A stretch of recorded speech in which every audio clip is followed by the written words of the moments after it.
ఒక chit chat లో కేటీఆర్ కీలక వ్యాఖ్యలు చేశారు. రేవంత్ ఎవరితో ఫుట్బాల్ ఆడుకుంటాడో తనకు తెలియదని, తాను మాత్రం రేవంత్ రెడ్డిని ఫుట్బాల్ ఆడుకుంటానని అన్నారు.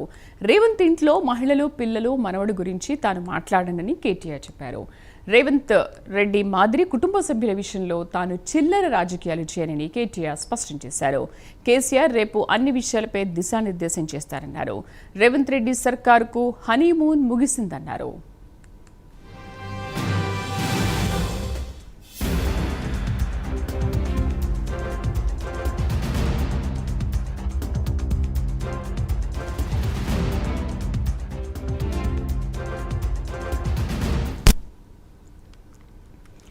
ఇక కేసీఆర్ ప్రజల్లోకి వస్తారని కేటీఆర్ చెప్పారు. కేసీఆర్ బహిరంగ సభలపై రేపటి సమావేశంలో నిర్ణయం ఉంటుందన్నారు.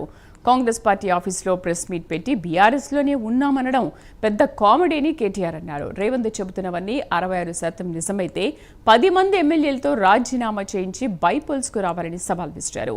వర్కింగ్ ప్రెసిడెంట్గా తాను ఫెయిల్ కాదని, తాను వర్కింగ్ ప్రెసిడెంట్ అయ్యాక 32 జిల్లా పరిషత్, 136 మున్సిపాలిటీలు గెలిచామన్నారు కేటీఆర్.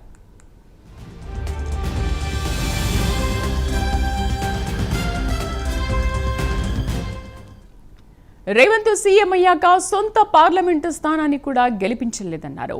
తాను ఐరన్ లెగ్ కాబట్టి రేవంత్ రెడ్డి, రాహుల్ గాంధీలు ఐరన్ లెగ్లు అని అన్నారు. పంచాయతీ ఎన్నికల దెబ్బకు ఎంపీటీసీ, జెడ్పీటీసీ ఎన్నికలను ఇప్పుడు నిర్వహించరని చెప్పారు కేటీఆర్.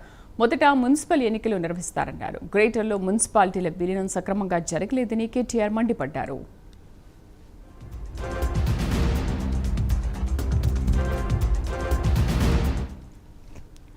గ్రేటర్ను 3 కార్పొరేషన్లు చేయాలనేది రేవంత్ రెడ్డి ఆలోచన అని చెప్పారు. అయితే గ్రేటర్ ఎన్నికలు ఎప్పుడు పెట్టాలని దానిపై సీఎంకు స్పష్టత లేదన్నారు కేటీఆర్. 2028లో బీఆర్ఎస్ అధికారంలోకి రావడం పక్కా అని అన్నారు. ఫార్ములా, కాళేశ్వరం, ఫోన్ ట్యాపింగ్ కేసులో ఏమీ లేదని రేవంత్కు అర్థమైందన్నారు కేటీఆర్.